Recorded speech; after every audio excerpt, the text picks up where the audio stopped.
चलो, हाँ जी बच्चों, अब हम स्टार्ट करेंगे हमारी 5th unit, that is human physiology. Right, हम 4 यूनिट्स कर चुके हैं, अब हम करने वाले हैं ह्यूमन फिजियोलॉजी। उसका फर्स्ट चैप्टर हमारे अब न्यू बुक में जो है वो है breathing and exchange of gases. Right, तो ये वाला चैप्टर हम पढ़ने वाले हैं, that is breathing and exchange of gases. इसमें क्या क्या पढ़ेंगे पहले ये देख लो। पहले तो इंट्रोडक्शन देखेंगे इसमें क्या है, फिर रेस्पिरेटरी ऑर्गन्स के बारे में पढ़ेंगे, फिर हम पढ़ेंगे mechanism of breathing, then exchange of gases, transport of gases, regulation and disorders of respiratory system. तो ये छोटे छोटे से पार्ट हैं, बहुत इंटरेस्टिंग है ये चैप्टर। तुम्हें भी आई होप फुल मजा आने वाला है इस चैप्टर में। तो चलो हम स्टार्ट करते हैं फर्स्ट पार्ट से। पहले हम यही समझ लेते हैं इस चैप्टर में हमने क्या पढ़ना है। तो बच्चों, हमने देखा जाए तो रेस्पिरेशन प्लांट्स में भी पढ़ा है, राइट, लेकिन प्लांट्स में एज सच ब्रीदिंग की जरूरत नहीं होती, राइट, क्योंकि उसमें ऑलरेडी फोटोसिंथेसिस भी ऑक्सीजन रिलीज करता रहता है, जिसके कारण फिर वो उसको ऑक्सीजन मिल जाती है। लेकिन हमें तो कॉन्टिन्यूस चाहिए ऑक्सीजन। हमें क्यों चाहिए कॉन्टिन्यूस ऑक्सीजन? क्योंकि हमें मेटाबॉलिक एक्टिविटीज करनी होती है बॉडी के अंदर, जिसके लिए हमें एनर्जी चाहिए। तो कैसे मिलेगी? देखो, all living organisms need energy for their activities. Activities का मतलब यहाँ पे ऑलवेज मेटाबॉलिक एक्टिविटीज है, ठीक है, जिसमें कैटाबॉलिक एक्टिविटीज भी आती हैं और एनाबॉलिक भी आती हैं। It comes from breakdown of glucose. ये हम उस चैप्टर में भी पढ़ चुके हैं, रेस्पिरेशन वाले इन प्लांट्स वाले में भी। और ये भी जानते हैं हम, ये ग्लूकोज प्लस ऑक्सीजन का जो ऑक्सीडेशन होगा उससे क्या क्या बनेगा? Carbon dioxide, water and energy. Right, इस चैप्टर में हम वो नहीं पढ़ने वाले, क्रैब साइकिल और ये सब नहीं पढ़ने वाले। ये मेनली ब्रीदिंग के ऊपर फोकस है, एक्सचेंज ऑफ गैसेस के ऊपर फोकस है, ठीक है। तो ये ऑक्सीडेशन ऑफ ग्लूकोज के ऊपर बारे में हम इसमें नहीं पढ़ने वाले हैं। तो एटीपी का जो हाइड्रोलिसिस हो, ये जब इसका ब्रेकडाउन होगा तो एनर्जी रिलीज होगी, ये एनर्जी एटीपी में स्टोर होगी। तो जब हमें एनर्जी चाहिए तो एटीपी का ब्रेकडाउन होगा थ्रू हाइड्रोलिसिस, फिर ये एडीपी यानी एडेनोसिन डाइफॉस्फेट और इनऑर्गेनिक फॉस्फेट बनेंगे और अपना जो टर्मिनल फॉस्फेट की एनर्जी थी वो रिलीज कर देंगे, जो हम मेटाबॉलिक एक्टिविटीज में यूज कर लेंगे। राइट, तो चलो सबसे पहले हम देखते हैं कि ऑक्सीजन की क्या नीड है, या फिर रेस्पिरेशन की क्या नीड है, हमें ये पता होना चाहिए। देखा जाए तो इसके अंदर हम क्या पढ़ेंगे, हमें क्यों चाहिए रेगुलर सप्लाई ऑफ ऑक्सीजन। देखो, for non stop release of energy the cells need uninterrupted supply of oxygen. Energy बनती रहे बनती रहे बनती रहे, ट्रैप होते रहे, एटीपीज बनते रहे, फिर जब हमें जरूरत हो तो वो फिर हम एनर्जी को वहां से ले सकते हैं। तो जैसे ही एनर्जी, ये ऑक्सीजन का कट लगेगा, एनर्जी बननी बंद हो जाएगी। तो इसलिए हमें कॉन्टिन्यूअस सप्लाई चाहिए। प्लांट में कॉन्टिन्यूअस सप्लाई की जरूरत क्यों नहीं पड़ती? क्योंकि ऑलरेडी फोटोसिंथेसिस रिलीज करता रहता है ऑक्सीजन। ये डिफरेंस है दोनों में। तो बच्चों देखो क्या डिफरेंस है ब्रीदिंग और रेस्पिरेशन में। तो ब्रीदिंग मतलब जैसा कि हम जानते हैं कि ब्रीदिंग में क्या होगा, है तो ये भी रेस्पिरेशन का ही फर्स्ट स्टेप ही, लेकिन ब्रीदिंग में जस्ट हम एक्सचेंज ऑफ गैसेस कर रहे होते हैं। Expiration, inspiration, expiration, inspiration. Environmental oxygen को हम लेते हैं और कार्बन डाइऑक्साइड को हम बाहर निकालते हैं। और जो रेस्पिरेशन है इसमें जो है exchange of environmental oxygen with the carbon dioxide produced in cells during oxidation। ये देखो, अगर मैं तुम्हें ऐसे बता सकती हूं, मान लिया कि ये बंदा नहीं अच्छा बना, ये देखो यहां से ऑक्सीजन आई, ठीक है, फिर ये अंदर आई, अंदर आकर के एल्वेओलाई के थ्रू ये आ गई ब्लड के अंदर, ठीक है। ब्लड के अंदर कौन सी आई? ऑक्सीजन। फिर ब्लड ये गैस कहां पर देगा? ये यहां पर है ऑक्सीजन। फिर ब्लड क्या करेगा? इसको वापस कार्बन डाइऑक्साइड को यहां पर भेज देगा एनवायरमेंट के अंदर। This is the exchange. तो ब्रीदिंग जस्ट क्या है कि कार्बन डाइऑक्साइड का बाहर आना, ऑक्सीजन का अंदर जाना। और रेस्पिरेशन में क्या है? टिश्यू कार्बन डाइऑक्साइड को सेपरेट करेगा उससे ऑक्सीजन लेकर के और फिर वो बाहर आएगी। This is called as respiration.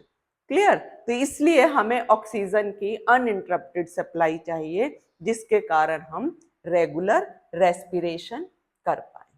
Right? ये मैं शेयर कर दूंगी तुम्हें। अब देखो, in most organisms aerobic respiration occurs. ये भी हम जानते हैं, हायर ऑर्गेनिज्म के अंदर तो एरोबिक रेस्पिरेशन ही होता है। ये भी आगे 2 टाइप्स का होता है, डायरेक्ट एंड इनडायरेक्ट। ठीक है, direct and indirect. Direct respiration क्या है? जिसमें हमें स्पेशल ऑर्गन की जरूरत नहीं होती, डायरेक्ट बॉडी के सरफेस के थ्रू ही कर सकते हैं, हम नहीं आते इसके अंदर, लोअर ऑर्गेनिज्म है। Right? It occurs through body surface without respiratory organ, जरूरत नहीं है। जैसे आ गया बैक्टीरिया, प्रोटिस्टा। बैक्टीरिया तो एनारोबिक भी होते हैं, एरोबिक भी होते हैं, तो हम यहाँ पर एरोबिक बैक्टीरिया की बात कर रहे हैं।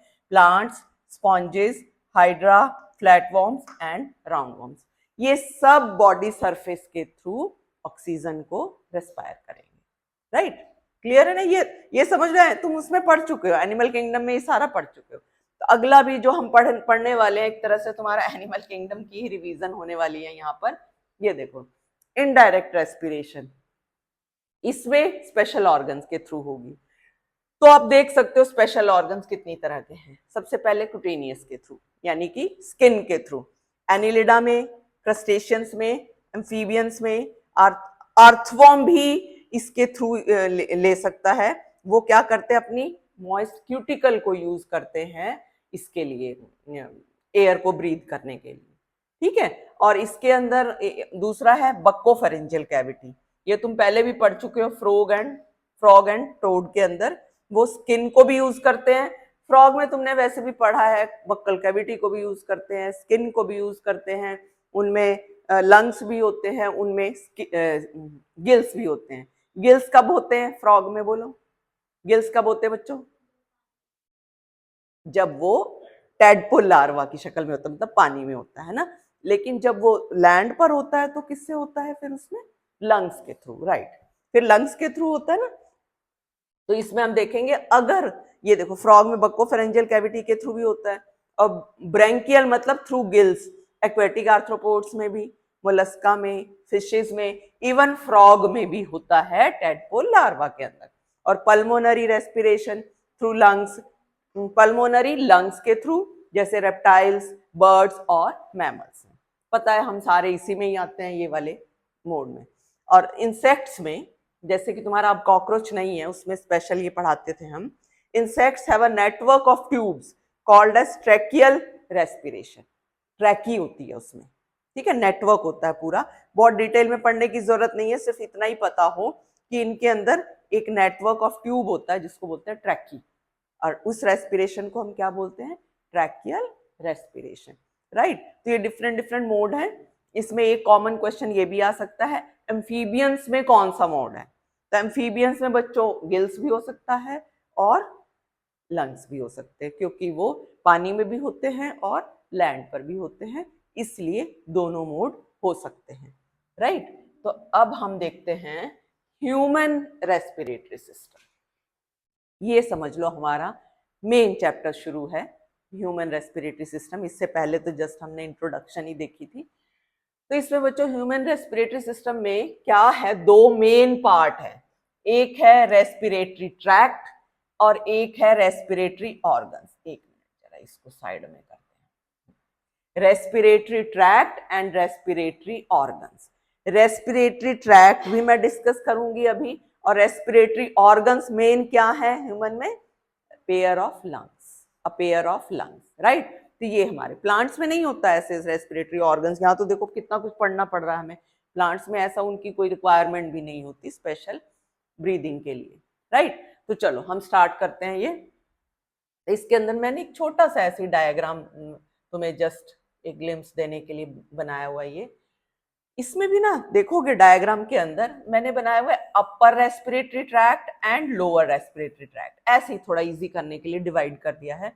अपर रेस्पिरेटरी ट्रैक्ट यहां तक है जहां तक ये आता है लैरिंग्स, उसके बाद लोअर रेस्पिरेटरी ट्रैक्ट, राइट। तो अपर रेस्पिरेटरी ट्रैक्ट में क्या क्या है?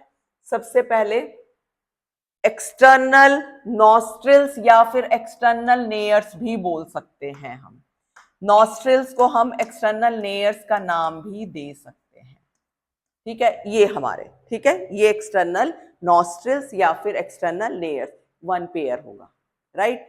उसके बाद फिर ये हमारा जो ये है नेजल चैम्बर्स, ठीक है। नेजल चैम्बर्स क्या करते हैं? फिल्टर करके एयर को जाने देंगे या हमारे अंदर जाने देंगे। यहाँ पर हमारे वो म्यूकस भी प्रेजेंट होता है, हेयर भी प्रेजेंट होते हैं, वो बैक्टीरिया को भी अपने आगे नहीं जाने देंगे, बैक्टीरिया को भी वहीं पे रोक लेंगे, ठीक है। तो ये नेजल चैम्बर्स करते हैं।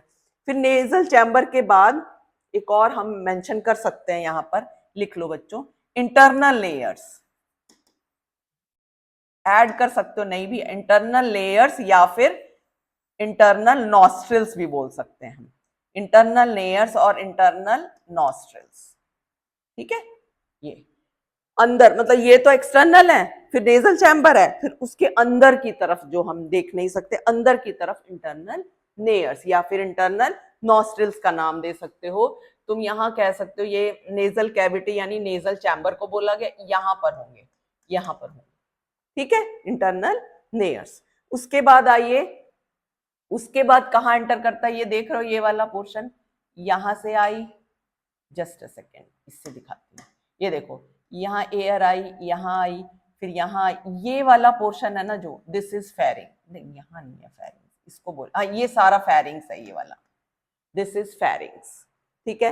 फेरिंग्स भी, जो फेरिंग्स है ये कॉमन पैसेज है, किसके किसके लिए कॉमन पैसेज है? ये ट्रैकिया और ईसोफेगस, ट्रैकिया एंड ईसोफेगस के लिए, ठीक है, यानी कि विंड पाइप और फूड पाइप के लिए। कोई बताएगा विंड पाइप डॉर्सल है या फूड पाइप डॉर्सल है? हमारी ये वाली साइड कौन सी है? वेंट्रल है ना, तो वेंट्रल साइड पे दोनों पाइप है, तो फेरिंग्स के लिए तो दोनों है, हमारी ये दोनों पाइप हैं, तो वेंट्रल कौन सी है? फूड पाइप है या विंड पाइप है? Wind pipe, yes. मैंने आगे दिखाया हुआ है तुम्हें, एक डायग्राम में दिखाना चाह रही हूँ, ये देखो, ये मैंने इसमें देखो, ये देखो, ये विंड पाइप नोज की तरफ आगे की तरफ है ना, और ये फूड पाइप है पीछे की तरफ, है ना। तो इस तरीके से ये होगा विंड पाइप और फूड पाइप, ठीक है। तो बच्चों अब ये पाथवे देख रहे हो, एक्सटर्नल लेयर्स हो गया, फिर nasal chambers, then internal layers, just then internal layers, after internal layers pharynx के फिर दो, फेरिंग्स की दो ओपनिंग्स हो गई ना, एक जाएगी नेजो मतलब ए विंड पाइप में, उसको बोलते हैं नेजोफेरिंग्स, और एक जाएगी फूड पाइप में यानी ईसोफेगस में, उसका क्या नाम है? ऑरोफेरिंग्स। ऑरोफेरिंग्स, यहाँ पे मैं तुम्हें मेंशन कर देती हूँ, फेरिंग्स के ना दो पार्ट होते हैं, एक तो यही है नेजोफेरिंग्स, एक होता है बच्चों ऑरोफेरिंग्स, हाँ वो ये फूड पाइप में जाती है, ये मतलब ईसोफेगस के अंदर, क्लियर, ये ईसोफेगस में जाएगी ऑरोफेरिंग्स, right, clear.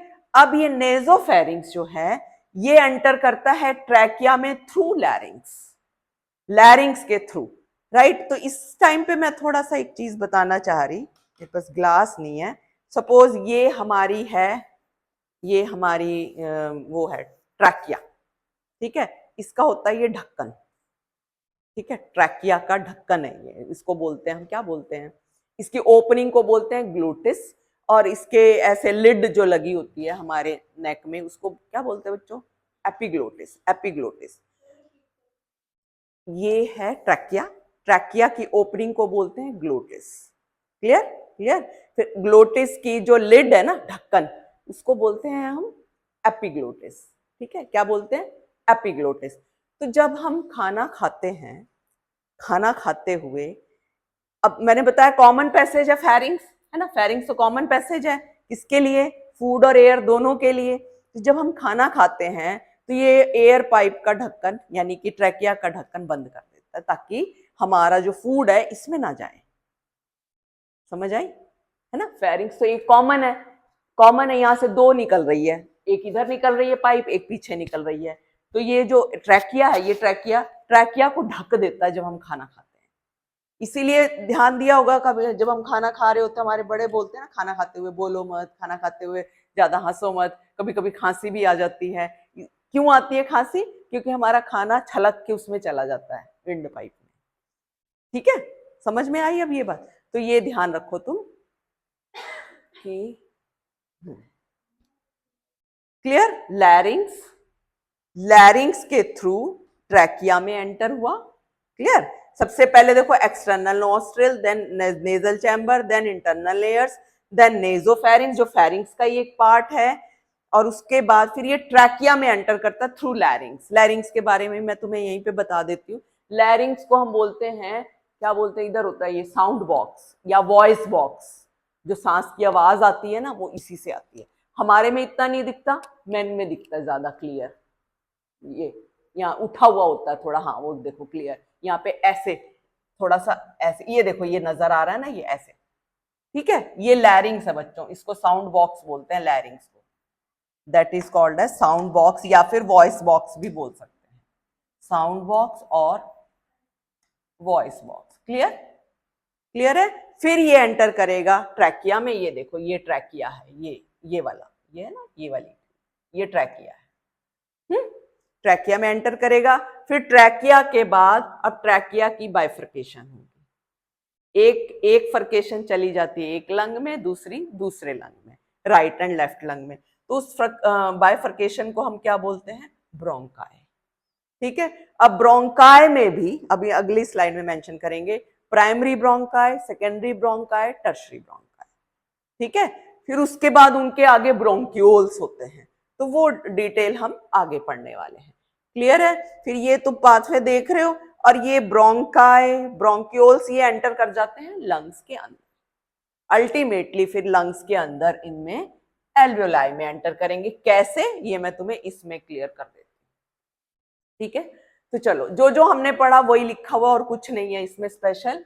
Appear respiratory tract के बारे में है, जस्ट रिवाइज कर रहे हैं। A pair of external nostrils open into nasal chamber, and nasal chamber, again nasal chamber opens into pharynx, common passage for food and air जो हमने discuss किया था, and air passage is nasopharynx, and nasopharynx opens into trachea which is windpipe. Trachea is windpipe,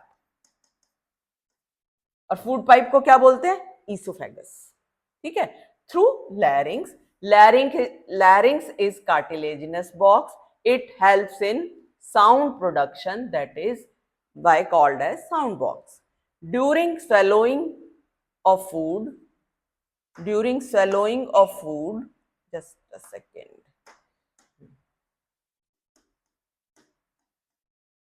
Glottis is covered by a thin cartilaginous flap called epiglottis to prevent entry of food into larynx. देखो कैसे, मैं बता देती हूँ। ये देखो, ये ऐसे बनी हुई है, ये सपोज ट्रैकिया है। ठीक है जी, ये ट्रैकिया है, यहाँ पर ये ओपनिंग है, इस ओपनिंग को हम बोलते हैं एपिग्लोटिस।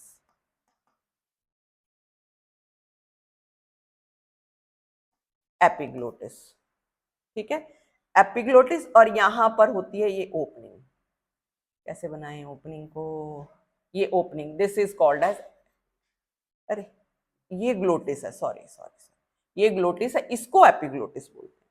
ठीक है। तो जैसे ही इसमें फूड आएगा, मतलब जैसे ही हम खाना खाते हैं, तो ये जैसे ही हम खाना खाते हैं तो ये इसको ढक देता है ताकि फूड इसमें ना आए।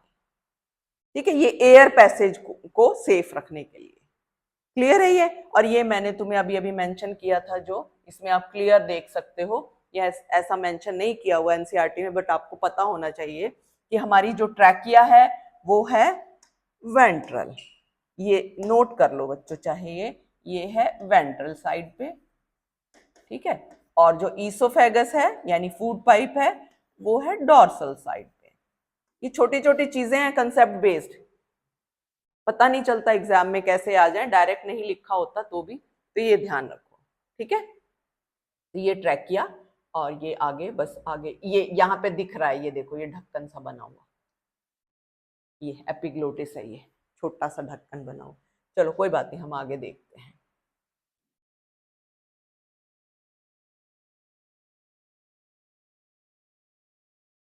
कोई नहीं, अभी मैं तुम्हें दूंगी टाइम भी इसके लिए।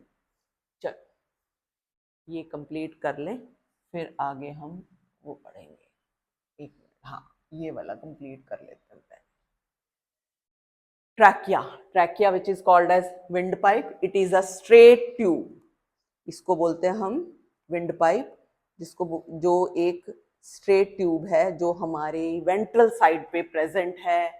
और एक और इम्पॉर्टेंट चीज है, it extends up to mid thoracic cavity. ये तुम लोकोमोशन वाले चैप्टर में डिटेल में पढ़ोगे।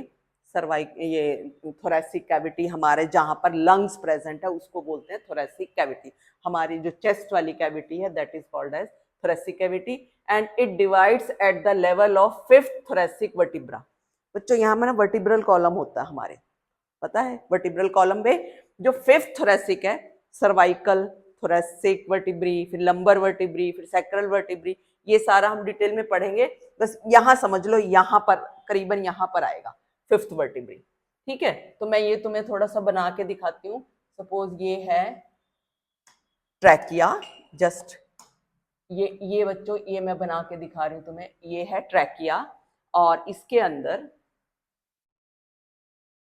यहीं से दिखा दूं, ट्रैकिया से ऊपर का तो मैं बता ही चुकी हूँ। ट्रैकिया की बायफर्केशन हो रही है यहाँ पर। थोड़ा सा और इधर बनाते हैं, मुझे लेबल करना है और डिफरेंट कलर से दिखाते हैं इसको, ताकि हाँ ये लो, ये मैंने दिखा दिया ट्रैकिया। ठीक है जी, ट्रैकिया की बायफर्केशन कहां से हो रही है, ये क्वेश्चन पे ध्यान देना। कहां से हो रही है, जहां से ये फिफ्थ थोरेसिक वर्टिब्रा स्टार्ट हो रही है। बायफर्केशन के बाद इसको हम बोलते हैं प्राइमरी ब्रोंकस, और दोनों को मिला करके हम बोल देंगे प्राइमरी ब्रोंकाई। ये दो बन गई ना, फिर अगेन इसकी बायफर्केशन, इसको बोलेंगे हम सेकेंडरी ब्रोंकस। ठीक है जी, सेकेंडरी के बाद अगेन इसकी बायफर्केशन। मैं एक एक साइड का दिखा रही हूँ, सारे डिवाइड सारे ही होते हैं बट मैं एक ही साइड का दिखा रही हूँ तुम्हें, ताकि ये खिचड़ी सी ना पके। ये लो, ये है टर्शरी ब्रोंकस, ऐसे लिखें इसको, ऐसे लिख देती हूँ, राइट। दोनों को मिलाकर के क्या इधर भी सेम ही बनेगा। ठीक है, चलो अब क्या होगा, इसके बाद फिर बच्चों क्या रुक जाएगा, नहीं ना, आगे फिर डिवाइड करेगा। अब ब्रोंकस नहीं बनेगा, अब क्या बनेगा, ब्रोंक्यूल्स। ठीक है, तो ब्रोंक्यूल्स भी यहां इसमें दिखा देती हूं मैं, ब्रोंक्यूल्स तुम्हें, ये लो, ये बन गए ब्रोंक्यूल्स, थोड़े से पतले दिखा दिए। अब ब्रोंक्यूल्स भी आगे फिर टाइप्स हैं ब्रोंक्यूल्स में भी, initial bronchioles and terminal bronchioles. तो मैं ये दिखा देती हूँ, ये इनिशियल ब्रोंक्यूल है, इनिशियल ब्रोंक्यूल। ठीक है, और फिर आगे इसकी फिर डिवीजन है, इसे दिखा दूं, ये लो, दिस इज टर्मिनल ब्रोंक्यूल। इतनी डिवीजन है, अरे यहाँ तो गड़बड़ हो गई, मैं कैसे बनाऊं, इसको थोड़ा सा हटाती हूँ बच्चों, एक मिनट रुको। टर्मिनल ब्रोंक्यूल को थोड़ा सा मैं इधर लिख दूं ताकि मुझे स्पेस मिल जाएगी, बस ये लो। ठीक है जी, अब टर्मिनल ब्रोंक्यूल के बाद खत्म है, नहीं, टर्मिनल ब्रोंक्यूल के बाद आगे क्या स्टार्ट होता है, किस कलर से दिखाएं, इससे दिखाते हैं। टर्मिनल ब्रोंक्यूल के बाद बोलो, alveolar ducts, this is alveolar duct. फिर एल्वियोलर डक्ट का आगे एल्वियोलाई, एल्वियोलर सैक। ठीक है, ये हो गया एल्वियोलाई, राइट। ये स्ट्रक्चर है जी पूरा रेस्पिरेटरी पाथवे का। अब यहां से ये सारा पोर्शन होगा लंग के अंदर। एक प्राइमरी ब्रोंकस एक लंग में जाएगा, दूसरा प्राइमरी ब्रोंकस दूसरे लंग में जाएगा। मतलब ये ट्री लाइक स्ट्रक्चर दिख रहा है जो तुम्हें, ये सारा उसके अंदर जाएगा। क्लियर है? क्लियर है। चलो अब इसको देख लेते हैं, जो मैंने पढ़ाया वही चीजें और कुछ नहीं। एक चीज और मैं बता देती हूँ, इनको सपोर्ट करने के लिए ना बच्चों, एक ना कार्टिलेज रिंग्स होती हैं जो इनको सपोर्ट करती हैं। इससे बनाती हूँ, नजर आएगा, इससे बनाए, हाँ इससे बनाते हैं। कार्टिलेजिनस रिंग होती है। वो रिंग कैसे प्रेजेंट होती है, जैसे मान लिया ये ट्रैकिया है, वो रिंग ऐसे नहीं होती, मतलब ऐसे नहीं होती कि पूरा का पूरा उसको कवर करे। वो कैसे होती है, ऐसे सी शेप, सी शेप। लेकिन ये सी शेप ऐसे होता है या ऐसे होता है या ऐसे होता है, ये मैटर करता है, ये भी हमें पता होना चाहिए। तो सी किधर को बना हुआ है, ये वेंट्रल साइड है, ये डोर्सल साइड है। ठीक है, तो मैं डायग्राम में बना के दिखा देती हूँ तुम्हें कैसे होता है ये देखो ऐसे। This is cartilaginous rings. अब ये किन किन को कवर करता है ये भी देखिए, प्राइमरी ब्रोंकस को भी कवर करता है भैया, ये आगे इसको भी कवर कर रहा है, इसको भी कवर कर रहा है, इसको भी कवर कर रहा है। मैं किधर किधर दिखाई जा रही, इसको भी कवर कर रहा है, इसको भी, ये थोड़ा इसको भी कवर कर रहा है। कहां तक कवर करता है ये देखो, मैंने बता रखा है इनिशियल ब्रोंक्यूल तक, टर्मिनल तक नहीं, बस यहां तक।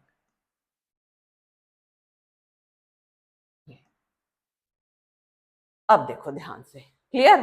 तो ये सी शेप जो कार्टिलेज है, ये हमारे इनिशियल ब्रोंकस तक कवर करता है, टर्मिनल ब्रोंकस के ऊपर नहीं होते।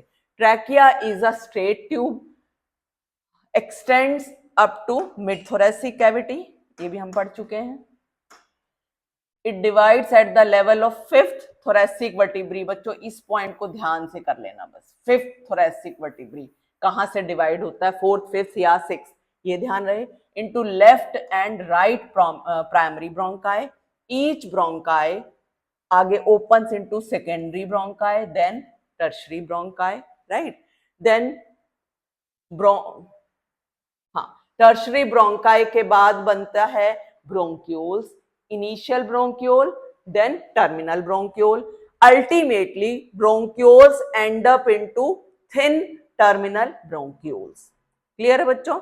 मैंने यहाँ इनिशियल ब्रोंक्यूल नहीं, यहाँ नहीं लिखा, यहाँ शो किया हुआ है, लेकिन यहाँ दिखाया हुआ है trachea, primary, secondary and tertiary bronchioles and initial bronchiole, they are supported by incomplete cartilaginous rings. ये देखो मैंने तुम्हें शो भी करके दिखाया हुआ है यहाँ पर, अप टू इनिशियल ब्रोंकस ये सी शेप कार्टिलेजिनस रिंग होगी।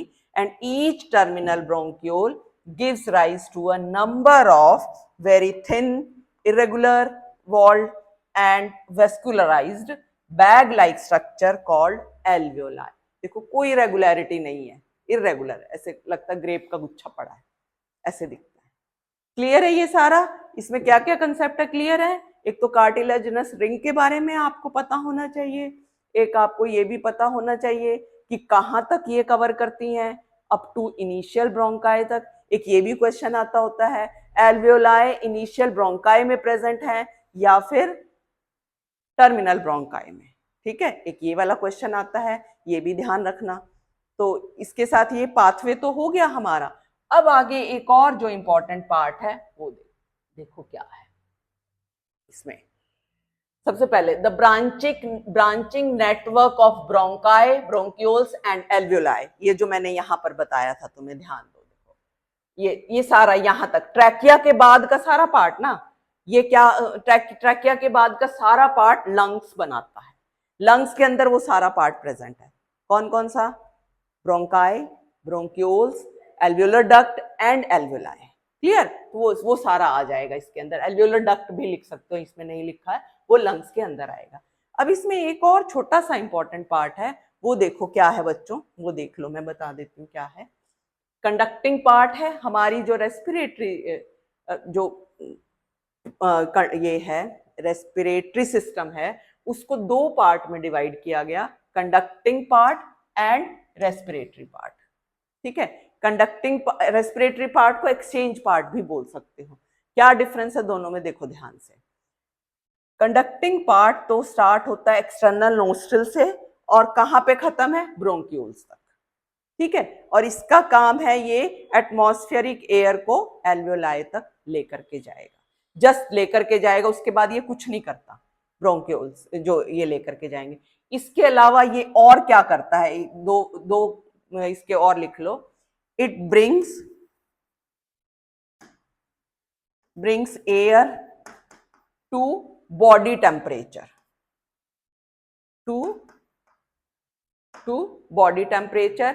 और एक और लिख लो इसमें, और ये क्या करता है, ये डस्ट पार्टिकल्स को ट्रैप करता है, traps dust particles. And humidification of air, मतलब एयर में वाटर वेपर को ऐड करेगा, ड्राई नहीं होगी एयर के अंदर, वो ह्यूमिडिफिकेशन करेगा, राइट। तो इसमें देखो रेस्पिरेटरी पार्ट में क्या है, इसमें एल्वियोलाई और उनकी डक्ट्स, बस आगे उसका क्या होगा, ये एक्चुअल साइट है diffusion of oxygen and carbon dioxide between blood and atmospheric air. तो ये देखो मैं तुम्हें बच्चों यहाँ पे बताना चाह रही हूँ, ये दोबारा एक मिनट रुको, दोबारा बना के बताना चाह रही हूँ। ये देखो, ये रेस्पिरेटरी ट्रैक्ट है, यहां से आई एयर, ये मैंने दिखाया हुआ है एल्वियोलस, जस्ट अ सेकेंड, यहां पर ये एल्वियोलस है, ठीक है, दिस इज एल्वियोलस, ठीक है। यहां पर एयर आई, इसके पास एयर आई, फिर ये एयर कहां गई, ये आई ऑक्सीजन, फिर क्या होगा आगे, ये एल्वियोलाई के पास अगला पार्ट जो होगा वो होगा एक्सचेंज पार्ट। तो मैं यहां पर तुम्हें बना के दिखाती हूं, ये ब्लड कैपिलरी है, ठीक है। ब्लड कैपिलरी आगे टिश्यू के पास लेकर के जाती है एयर को, ठीक है।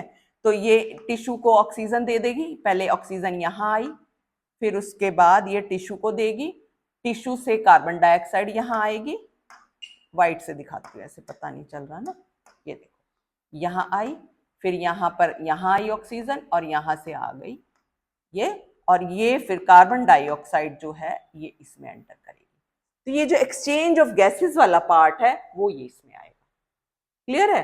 पहले कौन, देखो रेस्पिरेटरी ट्रैक्ट के थ्रू, मतलब ये कंडक्टिंग पार्ट हो गया, कंडक्टिंग पार्ट में जस्ट ये ब्रोंक्यूल्स के थ्रू बस यहाँ पर आके छोड़ दी, ऑक्सीजन को ला करके छोड़ दिया, फिर ये ऑक्सीजन को पहुंचाएगा टिश्यू तक, ठीक है। फिर उसके बाद ये कार्बन डाइऑक्साइड को इकट्ठा करके एल्वियोलाई तक पहुंचाएगा, फिर कंडक्टिंग पार्ट का काम है आगे बाहर निकालना। अब इसमें देखो एक चीज नोटिस करो ध्यान से, it is the site of actual diffusion of oxygen, oxygen कौन सी oxygen, atmospheric oxygen, and carbon dioxide कहां से लाए ये कार्बन डाइऑक्साइड, फ्रॉम ब्लड, ठीक है। This carbon dioxide from blood, between blood and atmospheric air, यानी एटमॉस्फेरिक एयर से ऑक्सीजन आएगी और टिश्यू से कार्बन डाइऑक्साइड बाहर एटमॉस्फेयर में जाएगी थ्रू दिस ट्रैक्ट। हो गया क्लियर, ये समझ में आ गया बच्चों। आगे वाला पार्ट हम बाद में पढ़ेंगे, पहले तुम इसमें देख लो, कोई भी डाउट है, कुछ भी तुम्हें लगता है वो देखो पहले।